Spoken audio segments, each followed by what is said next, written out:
There's an issue that has come up a lot lately, and I also see it greatly affecting my life and the lives of others, and that's the overabundant usage of social technology in our everyday lives and how it's consuming us more than we like to think. On sites like Facebook and Twitter, we're putting up a social barrier, almost this proverbial wall, that keeps us separated between our true selves and our friends. I mean, how many of those faces do you know personally on your friends list? I would guess not too many. And for Facebook to be a means for us to communicate through typed words and pictures only keeps us more controlled by the powers that be. The industries.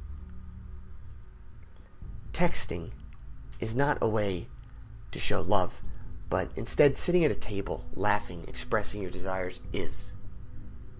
That's how we should do it. We should not be subscribed to a grand scheme. We are not mere avatars of someone else's vision like Steve Jobs or Mark Zuckerberg or Bill Gates.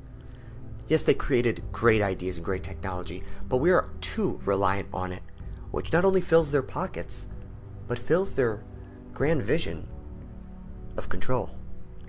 Have you ever seen the Apple Store on the day of a new release, like the iPad or the new iPhone? You see the line out the door? That's social hysteria. That's unhealthy. We're not animals. We're human beings. You know, foundations like our schools, our churches, our friends, our family, our own self-beliefs, our faith, should be the guiding light in our everyday lives. Let's take the Romans, for example. They didn't have an iPod or a Twitter to broadcast their territorial conquests towards Carthage, or battle the Goths with great advanced electronic technology. Or let's use the 1920s, our grandparents, for example. They ran stores. They fought in a few wars, not the Iraq War. I'm talking World War. World War I and II. They also survived a little thing called the Great Depression that many of you may have read in your history books and may remember. Our grandparents had to stand in freezing cold conditions on food lines just to get their next meal. Ask them if they had Twitter to communicate back and forth their needs. I don't think it would have mattered. I don't think they needed it. They have an iPhone or an Xbox? No. They went swing dancing.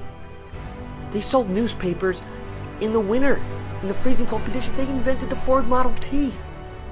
They banded together during times of prohibition or after to celebrate life's existence. They built the Hoover Dam together. You know, the Industrial Revolution, does it ring a bell? Look, social networking reminds me a lot of the Berlin Wall of the 1960s. If I can make a cultural reference here. It's keeping us suppressed and at bay. It's keeping us boxed in.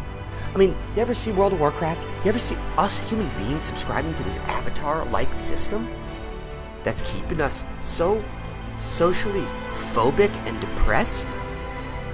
Real people, real connections, my ass, Mark Zuckerberg.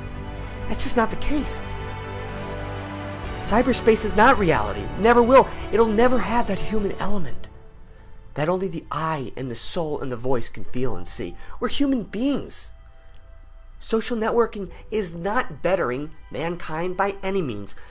Projects like Kennedy's Space Shuttle program to the moon, tangible creations, are helping us find out our worldly existence a lot better than social networking.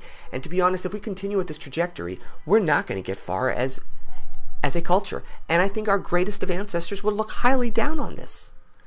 So that's why we need to get outside and change the world with our own hands and feet, just like they would do it. Thank you very much.